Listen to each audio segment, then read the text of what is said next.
Dear delegates, hello. My name is Anna Farmaki, and I am an assistant professor in tourism management at the Cyprus University of Technology. It is with great pleasure that I have accepted the invitation to be a keynote speaker in this wonderful event. Unfortunately, circumstances do not allow us to travel safely yet, so the conference is taking place online, and I am delivering my presentation in a pre-recorded mode.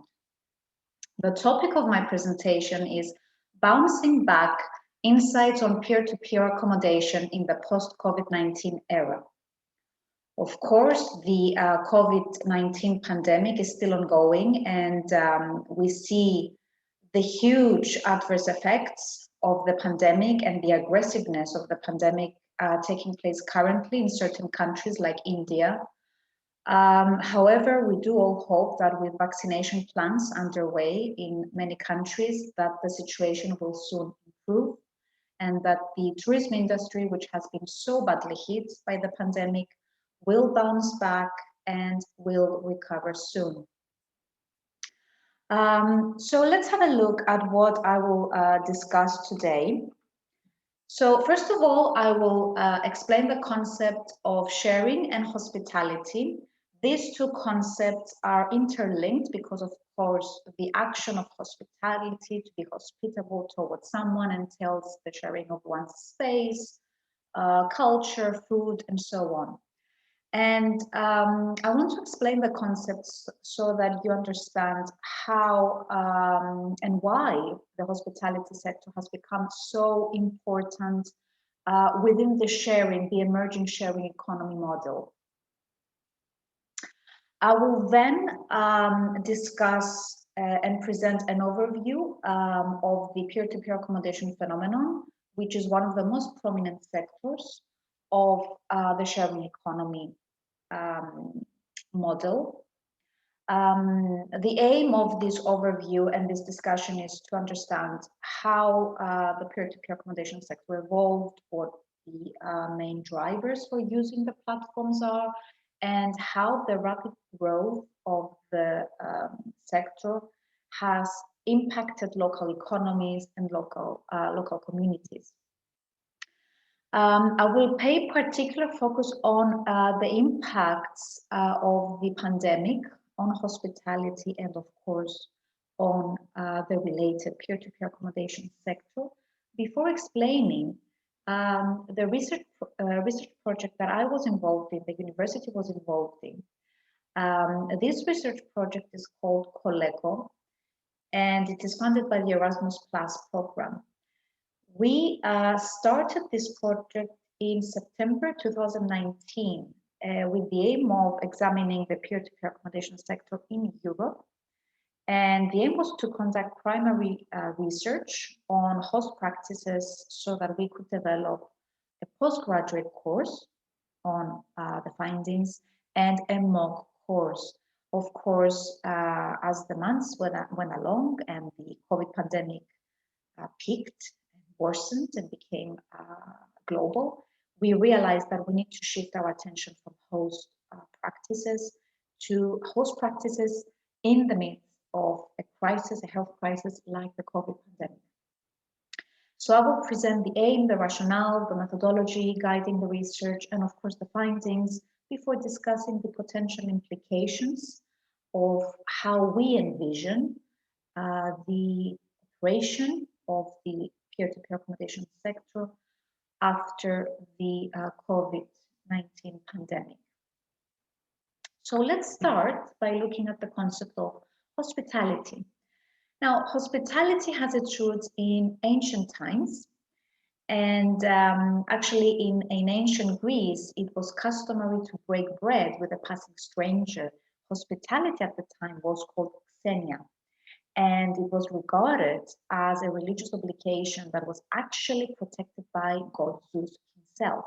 So if someone did not extend hospitality to a passing stranger, did not open up their home, offer food to a passing stranger, that was actually regarded as a great offense to the gods.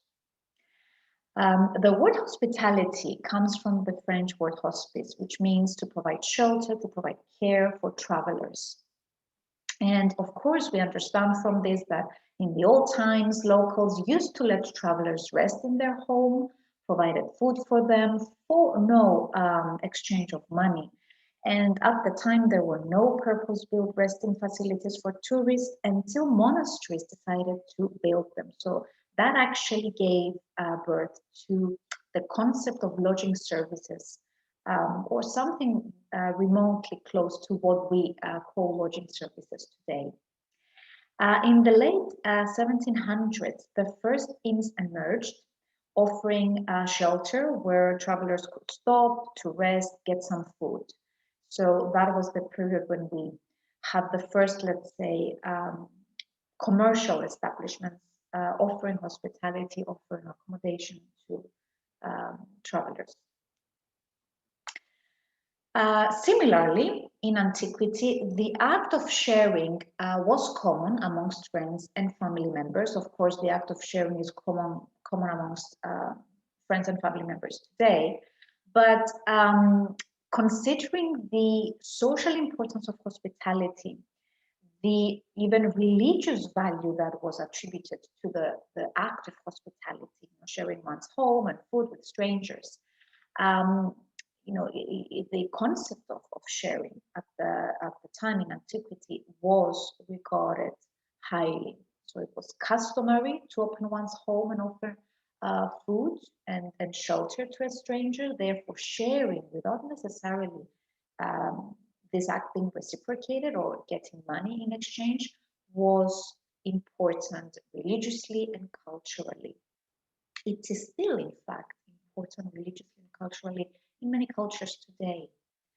Now, overall, we understand the concept of sharing as being a social behavior that involves no monetary exchange and that is not necessarily reciprocated.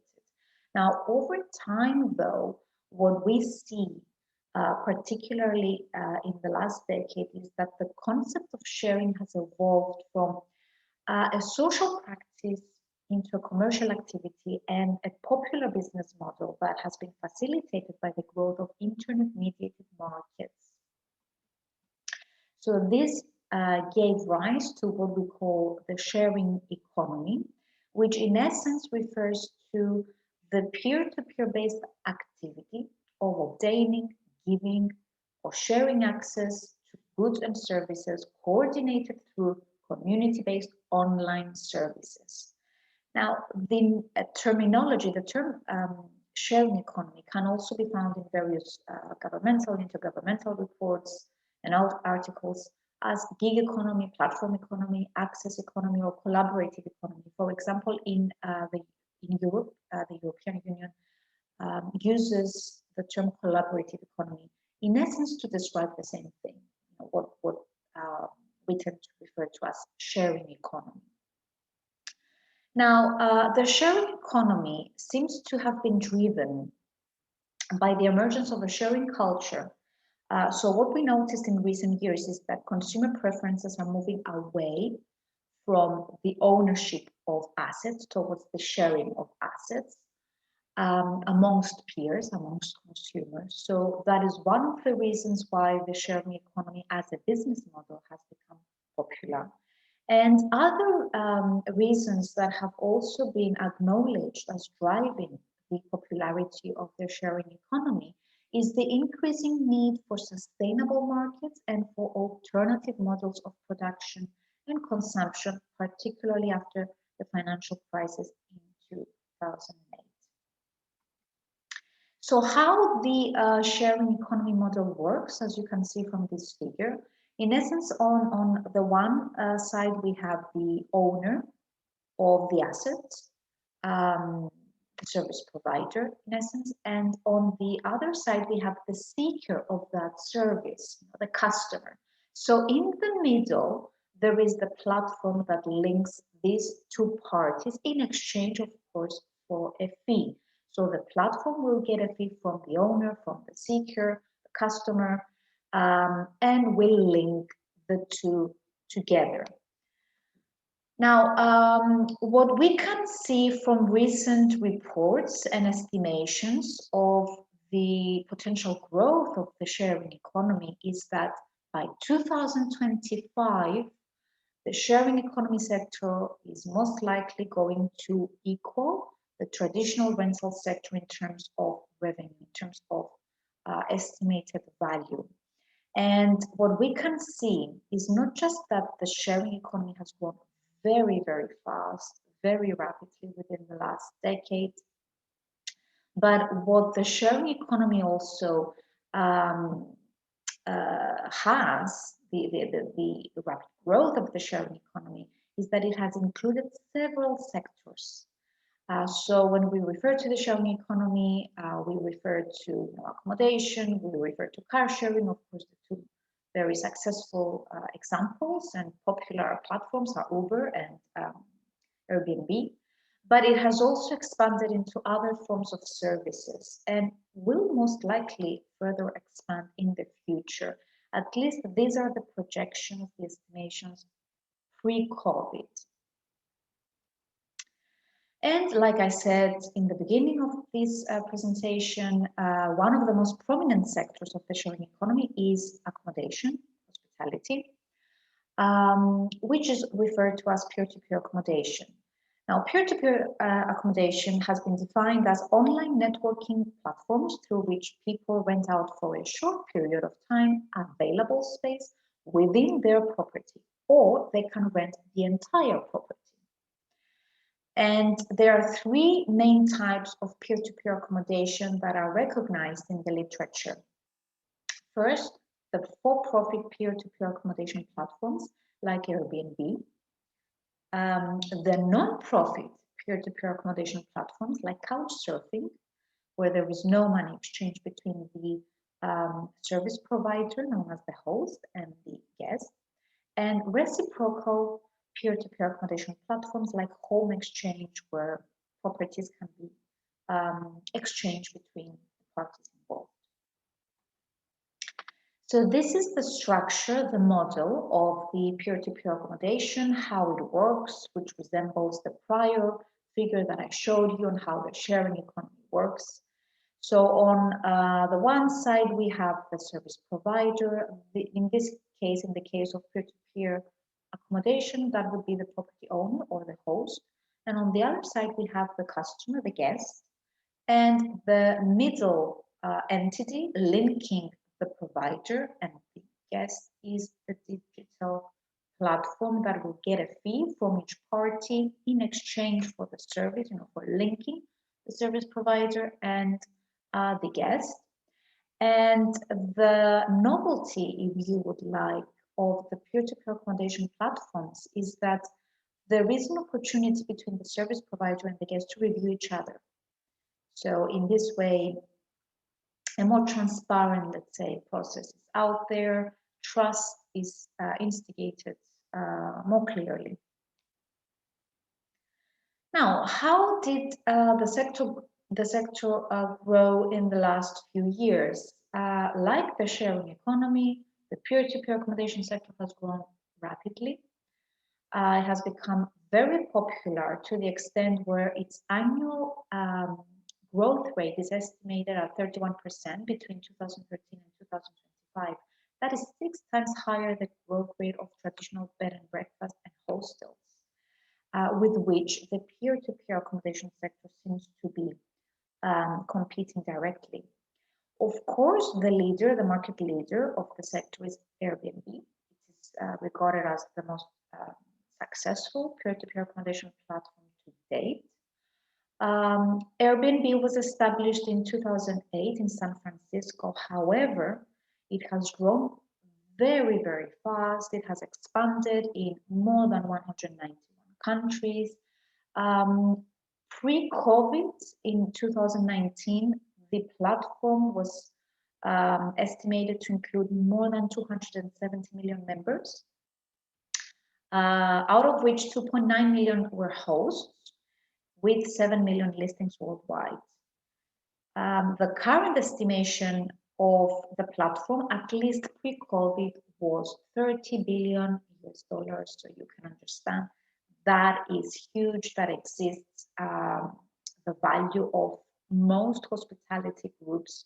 So we are talking about a huge digital disruption as the peer-to-peer accommodation sector has been projected on the traditional accommodation sector. Of course, the rapid growth of Airbnb particularly and peer-to-peer accommodation sector in general, the popularity of the sector has attracted significant academic attention. There are a lot of review papers out there on the sharing economy in general and on the peer-to-peer accommodation sector in particular. A recent one by Clarin and Suseno identify more than 2,250 publications being focused on the sharing economy, and a significant proportion of this focuses on the peer-to-peer accommodation sector, drawing mostly from the Airbnb case. Now, the key themes that these review papers acknowledge is that the majority of the initial papers, the initial publications paying attention on the sharing economy and peer-to-peer accommodation focus on the motives, the drivers for using peer-to-peer accommodation platforms. So they try to understand why guests would use peer-to-peer accommodation platforms instead of traditional accommodation like hotels, what their behaviors were, why hosts would engage in hosting through these platforms, and what their practices were. Subsequently, publications started to focus on the host guest experience, trying to understand trust issues between the host and the guest, how trust was established, for instance, through specific practices, satisfaction for both parties, looking at review scores, for instance, and so on. And of course, the most recent publications started to focus on the impact of peer-to-peer accommodation growth. This is not surprising because the rapid growth of the sector has impacted local economies, local communities in several countries, leading to, of course, all sorts of issues such as touristification of residential areas and so on. And it is these publications that have called out for more research on these issues, on the sustainability of the sector and on the contribution of the sector in the sustainability of tourism in general, and of course called for the need to intensify the regulation framework on peer-to-peer accommodation sector and on the necessity to put down and discuss certain legal issues that are related to the sector and the impacts, the consequences of the sector's growth. So just to go over very briefly this important literature to understand the drivers of the peer-to-peer accommodation sector. So in terms of hosts, the key drivers, the key benefits basically of using peer-to-peer accommodation platforms from the host perspective is that property owners could earn an additional income by hosting on platforms. This, of course, would improve the standard of living of individuals, of property owners. So that was acknowledged as one of the key drivers for engaging in hosting in the first place. And of course, as more and more hosts got involved, and then of course, individuals seeing that they can get a significant amount of money out of this, entrepreneurial opportunities were acknowledged as another significant driver of hosting on peer-to-peer accommodation platforms. And the other significant driver for hosts to engage in peer-to-peer accommodation platforms was socialization opportunities. This was particularly evident amongst hosts who share property with the host, so they actually live with the guests. So they actually live with the guests in the property. So there are all sorts of hosts. There are those that rent the entire property, others that rent multiple properties, others that share their space. So for the sharers, as we call them, Socialization with the guest is important. The meaningful interaction that they can get with the guest was acknowledged as a significant driver. In fact, one of my research publications has actually acknowledged loneliness and how hosting can combat loneliness as one of the drivers for certain types of hosts to engage in peer-to-peer accommodation platforms. But generally speaking, for hosts, it is economic and social benefits that drive their hosting activity. Now, for guests, publications in the literature highlight the value for money that this alternative accommodation option offers as one of the drivers for choosing peer-to-peer accommodation instead of traditional accommodation. So peer-to-peer accommodation has extended the accommodation range for travelers. So it's not just about, of course, the perhaps more value for money or more cost-effective benefits that can be gained by choosing peer-to-peer accommodation over traditional accommodation. Peer-to-peer accommodation has also been regarded as more efficient, particularly for families, and more convenient. At the end of the day, you get greater space. So rather than staying in a small hotel room, you have an entire property with kitchen facilities and other facilities that can be used, which for certain types of travelers like families can be very convenient and more efficient. The literature also highlights the perceived experience of guests as another driver for choosing peer-to-peer accommodation over traditional accommodation.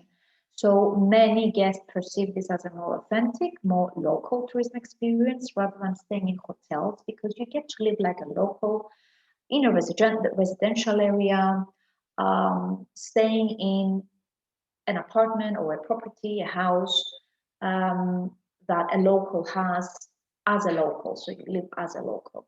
And of course, similar to the drivers for host, socialization opportunities were also acknowledged as another reason why guests would choose this type of accommodation over hotels, particularly for guests who choose to share the property with the host. So for some guests, this again was important. The meaningful interaction between the host and the guest was important.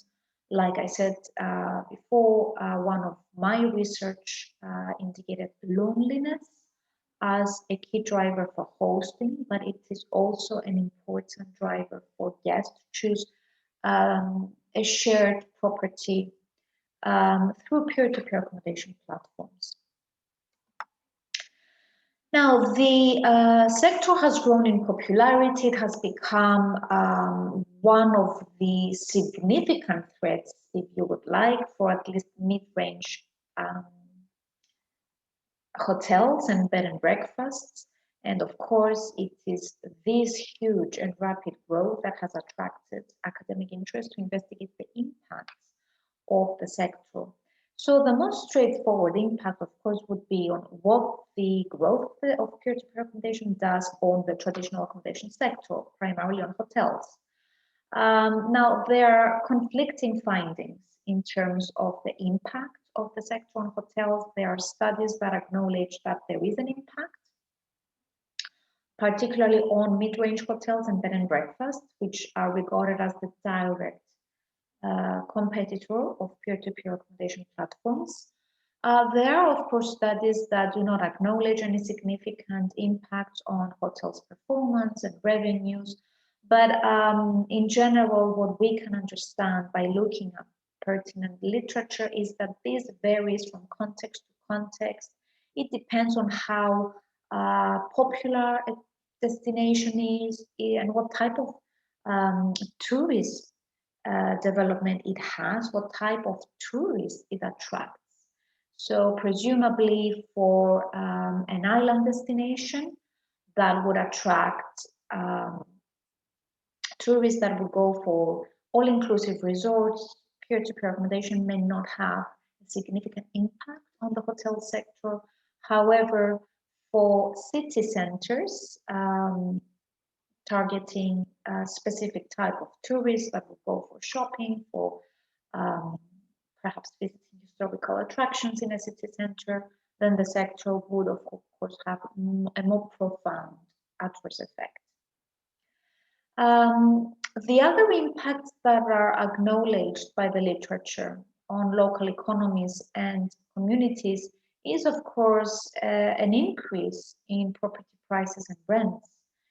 What we see in many destinations is that the popularity of certain platforms like Airbnb has led to property owners wishing to renovate the properties that they have. And instead of putting this on long-term rental, using these platforms for short-term rentals and then gain, of course, the economic benefits that they can get.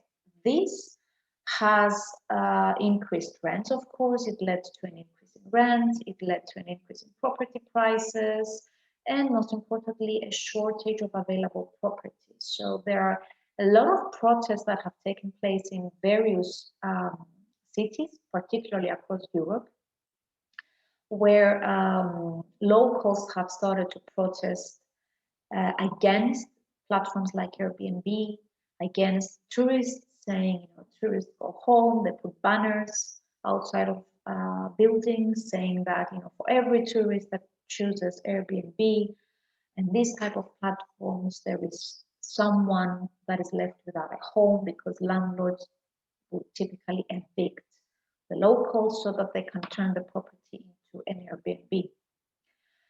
Another negative aspect of the growth of peer-to-peer accommodation is that there is an intense touristification of residential areas. Of course, the properties that are being put on the platforms are mostly primarily in residential areas. So you can understand that the influx of tourists in these areas causes all sorts of problems, environmental pressures, increased waste, social issues. Many times there are conflicts between the locals and the tourists. From research that I have conducted with my co-author, Dimitri Steriou, in Athens, we found out that there were a lot of negative perceptions from locals living in residential areas that have experienced this huge boom of primarily Airbnb properties. And at times, there were intense conflicts with the guests. Police had to be called in, petitions that had to be signed, and in most cases, the locals feel that there is nothing that they can do, that the situation is out of their control, and they are left with these negative perceptions and attitudes towards these guests, towards the foreign tourists, which of course leads to instances of inhospitality, which of course is not good for the tourism industry in general of any destination. And the other issue that has been highlighted by literature and media reports as well is that because there is a lack, at least until recently, there was a lack of legislation and a regulatory framework surrounding peer-to-peer accommodation sector. So this, of course, leads to all sorts of other issues, such as lack of accommodation taxes. Of course, many destinations try to rectify this.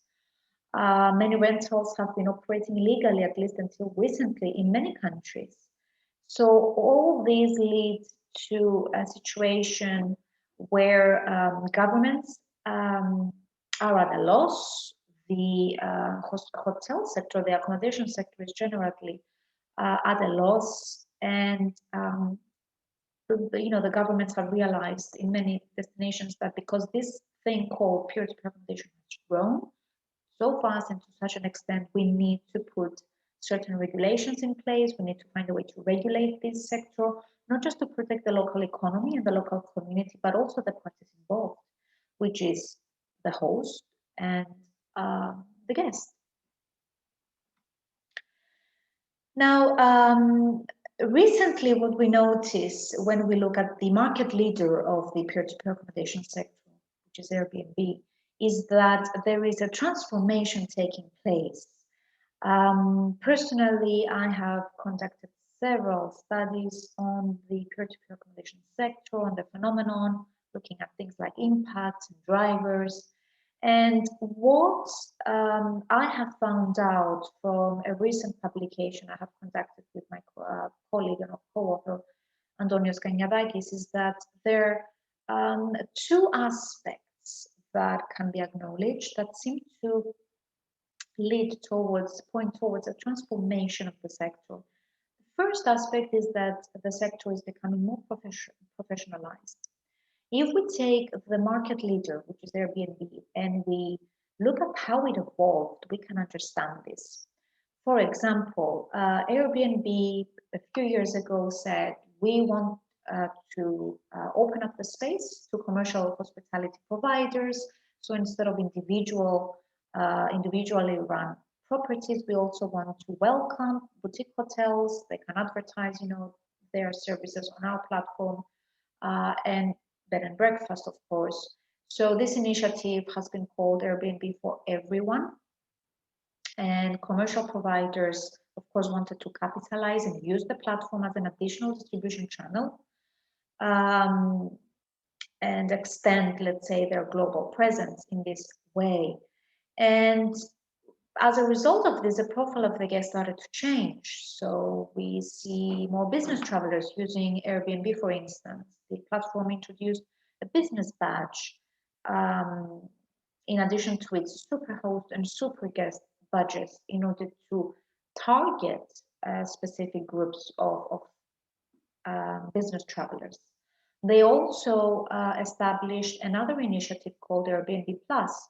This includes a selection of elite properties, which are run by exceptional super hosts, hosts that have very, very high reviews. And the most recent addition was Airbnb Lux, which includes luxury properties that come with the services of dedicated concierge. So what we see is that Airbnb is expanding its property range, and it is competing not just with mid-range hotels and bed and breakfast, but it's actually competing even with luxury establishments that didn't regard the platform as a direct competitor in the first place. The other thing that we notice in terms of the transformation of the sector is that there is an extension of services offered. So it's not just about accommodation anymore, it's about extra services that are offered as part of the whole hospitality experience. So again, if we look at Airbnb, we see that a recent addition, a recent program that they have established is Airbnb experiences, where locals can actually sign up and become tour guides, for example. So they can take tourists on a tour in a city center, or take them to places that, as locals, they know that this is the true, authentic lifestyle that tourists wouldn't get to see if they have opted to go for a tour that was offered by, let's say, a travel agency. So this is the evolution of the sector up to the point of the pandemic. The sector becoming bigger and bigger, the sector becoming more professional, extending the accommodation range, trying to target specific groups of travelers that would not have used peer-to-peer accommodation under any other circumstances, and of course extending the services. And then of course the pandemic hit and things kind of changed.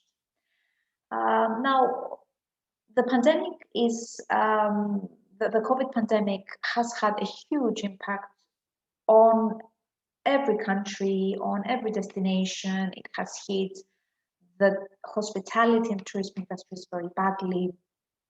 Of course, it has affected every single aspect of our lives and other industries as well.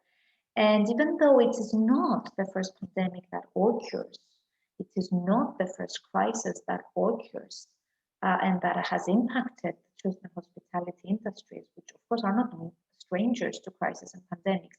It has created an unprecedented situation because it has been long-lasting.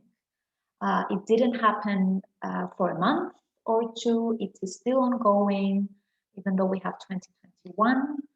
And it has been so rapidly expanding at the global level that it has created what we call an unprecedented situation, even though similar issues have been experienced by many countries and destinations in the past. Now, what pandemic has done is that it forced governments worldwide to impose travel bans, to close their borders, and as a result, bringing international travel at a standstill. Airlines suspended their operations. They have made staff redundant. They couldn't fly. We're talking about huge losses in terms of revenue. The hotel and restaurant sector, of course, had to follow suit. They also were forced to close down.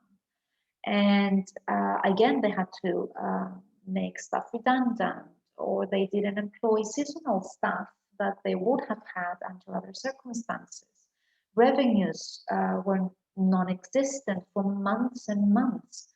So the tourism and hospitality industry in particularly has been very, very badly hit by the COVID pandemic. In fact, estimations indicate that the economic costs that resulted in the global tourism and hospitality industry are huge. Around 70% of hotel employees were laid off, leading to a $2.4 billion loss in weekly wages, a loss of 3.9 million jobs worldwide. In fact, the year 2020 was named as the worst year in terms of occupancy rates for the global hospitality market, the worst year since the Great Depression in 1933. So we can understand that the pandemic has had a huge blow on the hospitality and tourism industries. And many analysts actually wonder if things will ever go back to normal and whether they will be the same as pre-COVID. Now, of course, the hotels, being the professional accommodation providers in the tourism industry, we try to respond immediately to the pandemic, trying to restore trust in guests.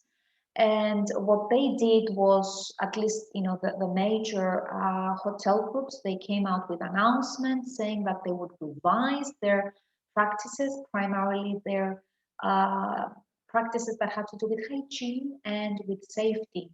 So there were specific protocols that were revised in terms of cleaning, germ-zapping robots were used, breakfast buffets were removed and replaced with a la carte options, so that human contact would minimize. And of course, there was a 24-hour gap between checkout and check-in times that was established in several establishments. And what many international hotel chains did was that they would establish a clean and safe certificate that they could then, of course, advertise and show that we have sterilized our rooms. It's safe for the next guest to come in. Now, interestingly, attention diverted to the peer-to-peer accommodation sector because pre-COVID, this was the sector that has boomed very, very fast, particularly Airbnb. It became a direct competitor to traditional accommodation, such as hotels. So, the industry analyzed now questions, okay, what will these platforms do? On the one hand, we have the professional service providers, the professional traditional accommodation sector, the hotels, they know what they're doing, they have the capacity, they have the know-how. So, they will revise their cleaning protocols, they will invest in more automated, let's say, technology and so on. They can train the staff. On the other hand, we have the peer-to-peer accommodation providers that include a lot of individuals. So industry analysts pointed to their ability to follow suit, to their ability to invest in technology, to go through proper cleaning procedures and standards. And what in fact was highlighted in the media is that what used to be the strength of peer-to-peer accommodation, which was the sharing, the social interaction between host and guest, will actually now, post-COVID, become the weakness of the sector. And the main issue, of course, is that there is no standardization in practices in the peer-to-peer accommodation sector. There is no regulation enforcing the host to do cleaning in a certain way. And of course, all of these concerns make the public wary regarding the hygiene level of the properties that were rented on peer-to-peer accommodation platforms, and of course on the fairness of platform terms. So the first impact of the pandemic was immediate cancellation of bookings, no booking requests being made. Of course, the platforms had urged the hosts to follow suit, to follow prevention measures, to ensure that the cleaning standards were up to standard, and tried generally to promote the benefits of peer-to-peer accommodation and restore the trust from the public, and the hosts as well. However, what seems to be the case is that the cost-benefit relationship has affected many host decisions to engage in protective behavior. So the first impact by looking at the host numbers is that a lot of hosts made their properties unavailable, and that signaled a big concern for the platforms like Airbnb, because without the hosts, you have no peer-to-peer accommodation properties, and without this, you have no guests. And what the platforms had decided to do in terms of responding to the COVID pandemic, Airbnb, for instance, announced its intention to provide $250 million to hosts and informed guests that refunds would be issued. Of course, this angered many hosts because they were not informed, they were not advised. Booking.com, even though was not traditionally regarded as a peer-to-peer accommodation platform, in recent years it included privately owned properties, so trying to match basically what the accommodation range that Airbnb offered. So it has also been scrutinized as part of the platform responses into the pandemic. And what media reports show is that the platform asked the Dutch government for financial aid to pay the salaries of its Netherlands-based staff. Both Airbnb and Booking.com were, though, heavily criticized because these responses came in a bit late. They were criticized for showing a lack of strategic thinking, and also for having their staff laid off. Airbnb laid off 25% of its staff. Its value depreciated from 31 billion to 18 billion between March and May 2020. That's when the pandemic really peaked in terms of infected cases and deaths. And Booking.com, of course, followed suit and informed staff of potential layoffs. So what media reports suggested is that the pandemic, the COVID pandemic, is the end of the peer-to-peer accommodation sector. So at least that was the vibe in mid-2020, highlighting that not only what used to be the competitive advantage and the strength of peer-to-peer accommodation has now become its weakness, but primarily pointing towards the inability of the platforms to respond effectively and proactively. So in the middle of all of these discussions and all of these issues and challenges, we decided with the Coleco project to focus our attention on the peer-to-peer accommodation hosts and their practices and their responses to the pandemic. Because like I said, without the host, there wouldn't be any peer-to-peer accommodation properties and there wouldn't be any demand.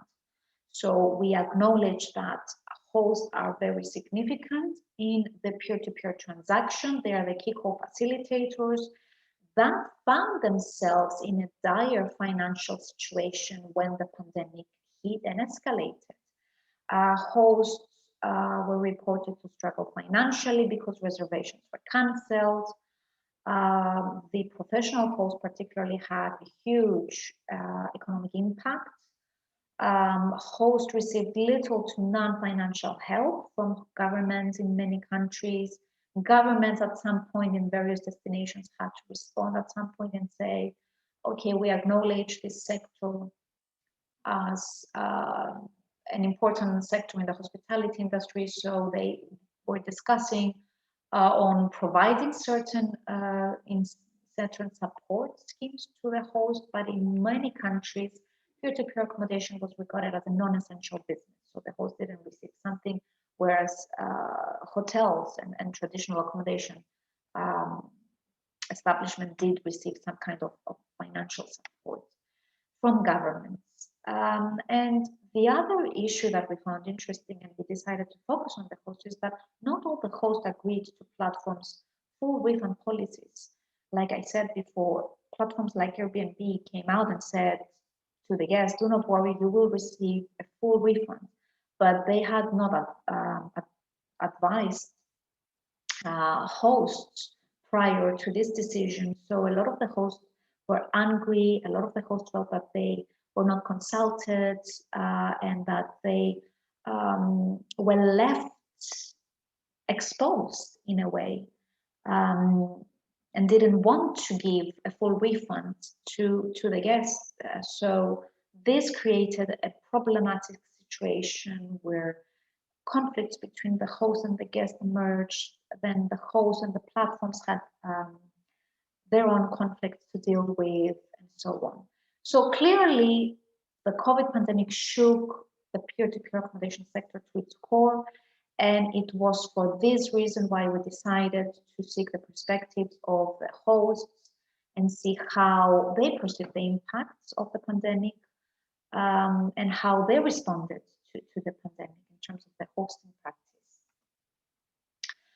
Now, what the research involved was basically semi-structured interviews. We decided that because this was really an exploratory research that we wanted to follow a qualitative type of research, and semi-structured interviews we regarded as being the best, most appropriate method of collecting data. So we performed semi-structured interviews with 45 hosts that were based in Greece, Cyprus, Spain, and Croatia. And the selection of the countries really had to do with who the partners in the Coleco project were. However, we did acknowledge that these countries were well-known tourist destinations in the Mediterranean. So we acknowledged that they were suitable context for examining this topic because they have an abundance of peer-to-peer accommodation properties and hosts. We conducted the interviews via an online method, either Skype or Zoom or whatever was convenient to the hosts. And the interviews took place between May and June 2020. We selected the sample of hosts using purposive sampling. And we basically had two criteria in our mind. We wanted to target hosts that were active on the platform. Like I said before, when the pandemic hit, a lot of the hosts decided to make their properties unavailable because they were scared. They didn't want to get COVID themselves or that were scared for their family members, particularly those that were sharers. And there were, of course, others that just exited the platform altogether. So we wanted to target hosts that were active and willing and available to participate in our research. We posted a call on various Facebook groups, Facebook host groups, not just on Airbnb, but also booking.com, and trying to find people that wanted to participate. And we tried to ensure that there was enough diversity in the sample in terms of gender and property listings. So we ended up with 23 male hosts and 22 female, out of which 23 were using peer-to-peer accommodation platforms to rent their entire property.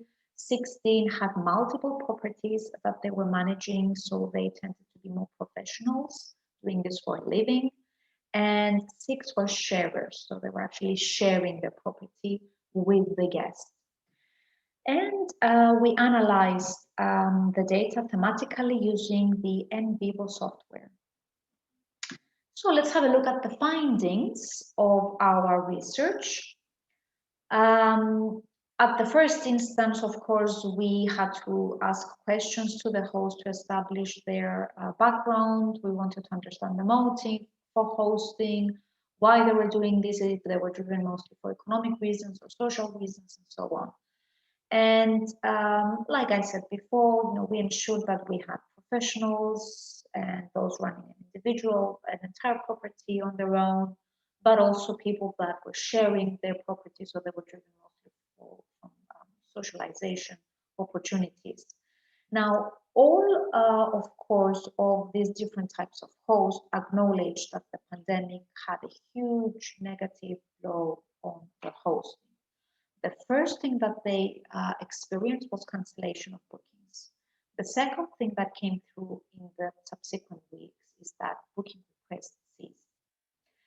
And some hosts even said that there are many other people that have temporarily made their properties unavailable because they feared that they would get COVID, or their family members would get COVID. So the main impact that was acknowledged by the informants is that hosting was put on hold. The other thing that emerged is that those hosts that regard themselves as professionals, managing multiple listings, doing this for a living, basically, hosting using the peer-to-peer accommodation platforms for a living, well, these informants came forward and said, we are experiencing huge economic problems, because without hosting, they have no revenue, they have no financial means to support themselves and to pay staff, like cleaning staff. The main immediate responses to the pandemic were that hosts decided to lower prices to attract demand in the summer of 2020 at least. Some targeted domestic tourists, so even though they said, traditionally our guests might be foreign, they tried to target domestic tourists, either because many people wanted to travel internally in the summer of 2020, or because many people preferred to use peer-to-peer accommodation properties to stay in because they were frontline workers working in hospitals, working with COVID patients, and they didn't want to risk contaminating their loved ones, their families. So they opted to stay in peer-to-peer accommodation rentals. Other hosts said that they introduced self-check-in standards to minimize the contact between the host and the guest. Several hosts said that they would disinfect properties professionally prior check-in. Some even invested in buying specific steamers and specific equipment that would ensure that any kind of viruses would be killed prior to the guest check-in. And another standard that was also followed by several hosts was a 24-hour gap between checkout and check-in, in addition to, of course, the disinfection of the property. So what we can see is that the responses of the host resemble those of the hotel sector. So these were acknowledged as hotel-like responses. Another issue that emerged in our interviews, in the discussion, is that the hosts expressed their dissatisfaction because of the lack of support of the government as well as the platforms. This was actually a recurrent issue that was brought up in the discussion, and that actually we found that it, to an extent, impacted the decision of the host of what to do in the long term. In terms of the governments, what the host said is that they were very dissatisfied that governments didn't, in the countries where the research took place, government didn't provide financial support, at least immediately. And the professional hosts were very, very strongly, they're very strong about this. They expressed very strong sentiments, saying that they supported the hotels or the traditional accommodation sector, but they didn't acknowledge us as part of the hospitality sector. So they were very dissatisfied about this. And the other issue that they brought up is that because of the unregulated context of the sector, they believe that there was inadequate compensation from government. So even if at some point governments promised compensation, they, the host, particularly the professional host, said that was just not enough. It was peanuts, and not enough for us to survive the COVID pandemic period and all the subsequent effects from the travel bans and the travel restrictions. But hosts were also very vocal about how dissatisfied they were in terms of the platform responses and treatment towards them. And like I said, there were two platforms that we focused on, Airbnb and Booking.com. So the discussion focused primarily on how these two platforms treated their hosts and how they responded to the situation. And what the informants told us is that they seemed to follow a pro-guest attitude. They were very strong about this, saying that the platforms immediately went to protect the guest, saying that you do not worry, you will get a full refund, but they didn't necessarily extend such support and protection towards the host. The host support scheme that was then announced by the platforms like Airbnb was actually regarded by several of our interviewees as misleading, with information not being clear enough. And at this point, a lot of our hosts said we tried to contact the platforms because we didn't know what to do. They were just asking us for refunds, full refunds. There were media reports saying that the platforms would give compensations. Other host forums and groups were saying other things. So they were trying to contact the platforms just to find more information, just to clarify things. And apparently, from what the host said, the communication with the platform was very, very problematic, very poor. They couldn't get through. And that, of course, just made them more agitated and frustrated and angry. Now, having looked at the immediate responses of the host to the COVID pandemic and the long-term decision as to what they were planning to do, we were able to develop the continuum of post-pandemic responses and categorize the host in specific groups. So what you can see from this figure is that we were able to categorize hosts in terms of their negative market perspective and their positive market perspective, as well as in terms of their intention to stay in the platform or exit the platforms. And what we can see on the right-hand side, for instance, is what we called the pessimistic host. This involves a group of hosts that said, we are going to exit the platforms altogether, we will stop renting altogether, or we will switch to long-term renting. So having experienced all these issues with the pandemic and the lack of support from governments and platforms, this group of hosts decided that it's not worth worth it to stay on the platforms and wait for the situation to improve. They just said that we will just exit and we will go with the safe route, which is to put the property on long-term renting instead. So this we call the pessimistic host. Then we also identified another group of hosts that we call the cautious hosts. These were hosts that said we will exit the platforms temporarily, at least until the situation smooths out, until we see what we will do. Or they also expressed their intention of using short-term and long-term renting at the same time, at least until the situation improves and smooths out. So they were a little bit more cautious with their intentions of what to do in the near future. In the middle, we acknowledge a third group of hosts that we call ambivalent hosts. These were the hosts that were not sure as to what to do, and they decided to just wait it out, wait for the situation to unfold to see whether they will stay in the platforms or whether they will exit the platforms, whether they will continue with short-term rentals or go for long-term rentals instead. On the other side, we identified two groups of hosts that had more positive market perspectives, and they said that they decided to stay on the platforms under certain conditions.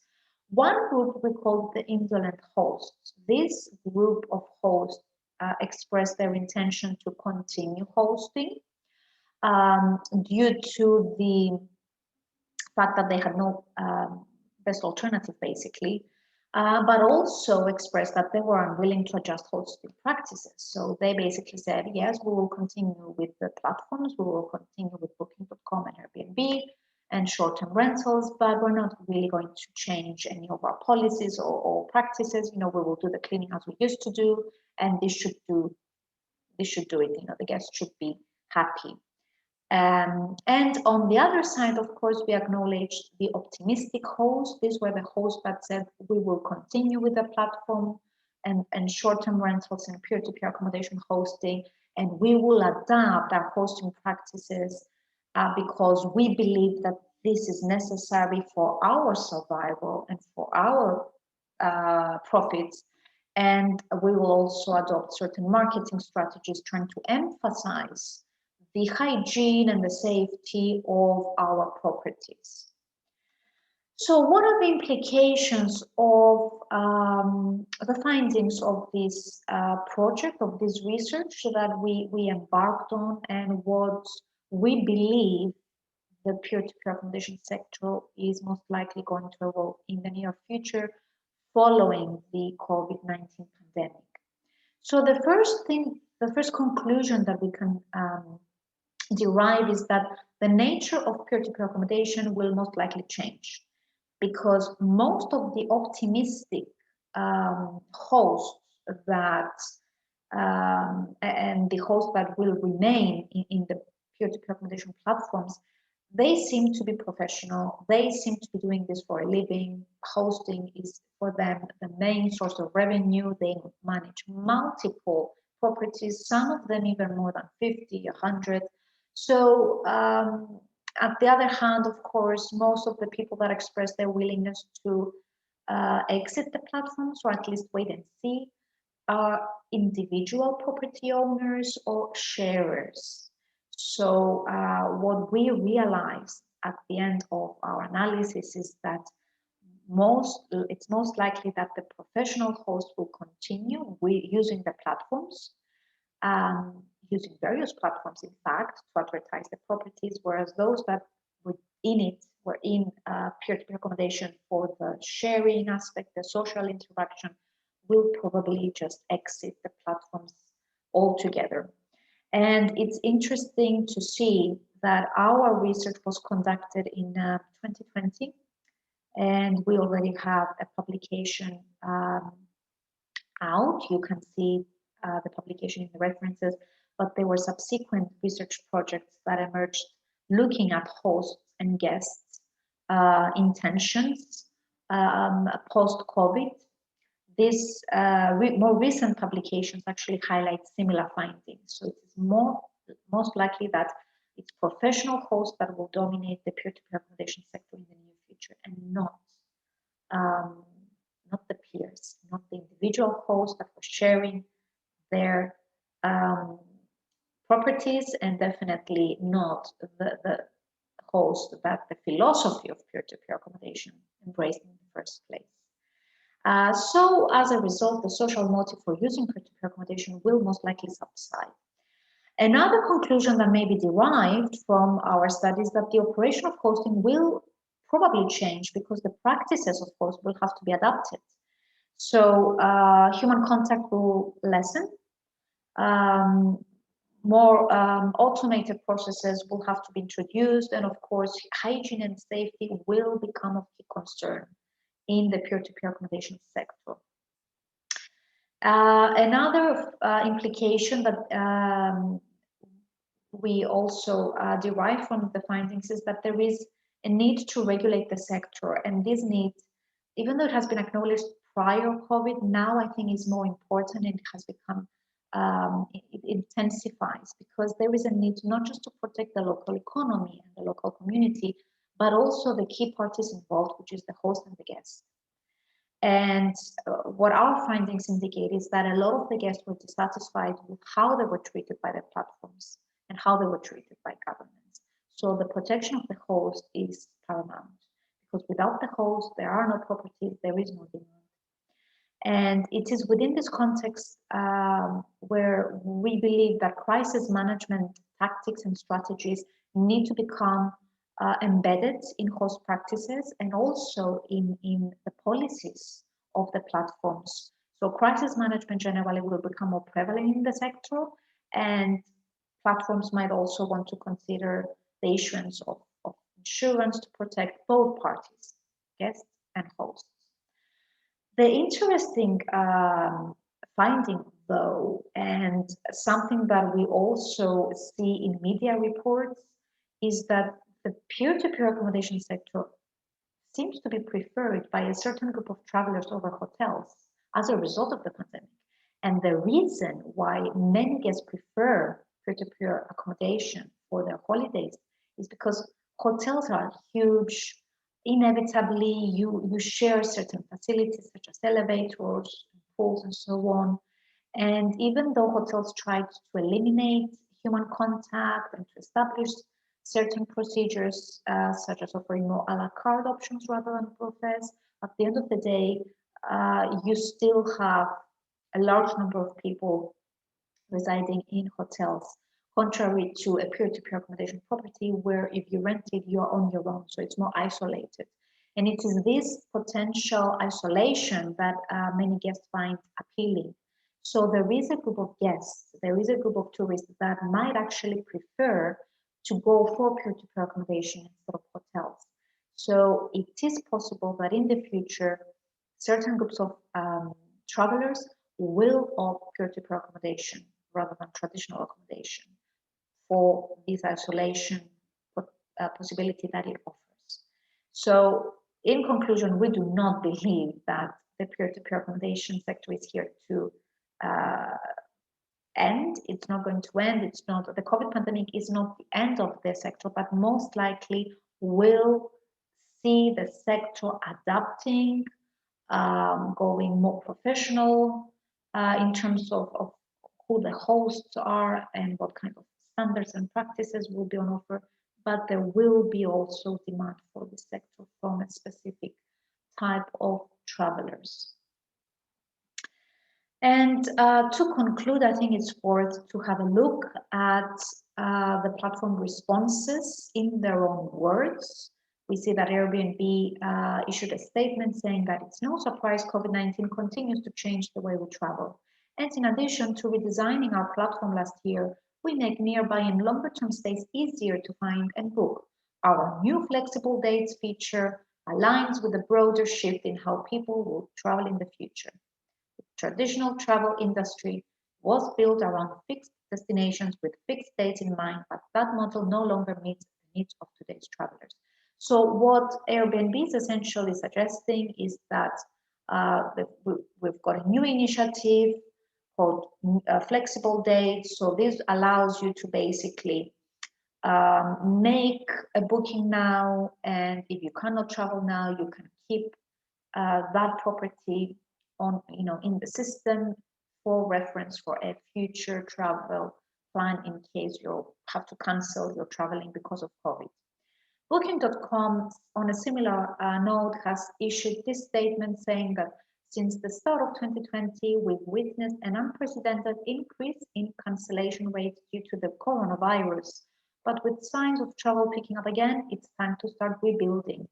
Rebuilding together means redirecting emerging travel demand to your property, as well as helping you recapture any demand you've lost. To do so, we launched the Rebook Incentive Program. We want to encourage guests to postpone rather than cancel. That's why, following coronavirus-related cancellations and whenever possible, Booking.com will fund incentives for guests to rebook the same partner property.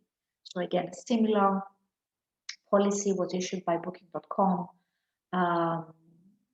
in an effort to improve the image of the platform for both the hosts, for both and for the guests, and redeem trust from the users. So if you would like more information on the research that I have just presented and discussed and explained, you can read the publication Farmaki and al. 2020 Impact of COVID-19 on Peer-to-Peer Accommodation Platforms, Host Perceptions and Responses. And of course, if you have any questions whatsoever, I would be very happy to answer these questions. You can send me an email. You see my email here, and I would be very happy to continue discussion via email. Thank you very much.